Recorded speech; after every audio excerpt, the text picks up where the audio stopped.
തേങ്ങ വന്നിരിക്കുന്നു. വേണ്ട തേങ്ങ കൊണ്ടുപോകാൻ പറയണം. ചന്തയിൽ നല്ല തേങ്ങ ഞാൻ വാങ്ങിച്ചു തരാം. നല്ല തേങ്ങ കൊന്നിട്ടുള്ള. അയ്യോ, പറഞ്ഞ കാര്യം ഓർമ്മയുണ്ടല്ലോ. സംഗതി അത്ഭുതാക്കരുത്. എല്ലാം പറഞ്ഞ പോലെ.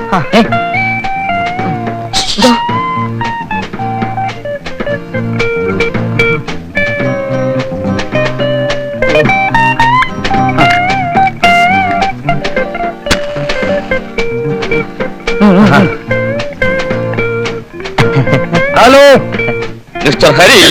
ഹലോ, 6 ലക്ഷം രൂപയല്ലേ? അത് വേണ്ട, എന്റെ പേര് ഡ്രാഫ്റ്റ് എടുത്തിങ്ങ് അയച്ചാ മതി. ബോംബെ എന്നുള്ള 7 ലക്ഷം അതെ അച്ഛന്റെ പേരിലെങ്കിൽ ചെയ്താൽ മതി. ബെൻസ് വേണം, ഉടനെ കിട്ടണം. ഈ അംബാസഡർ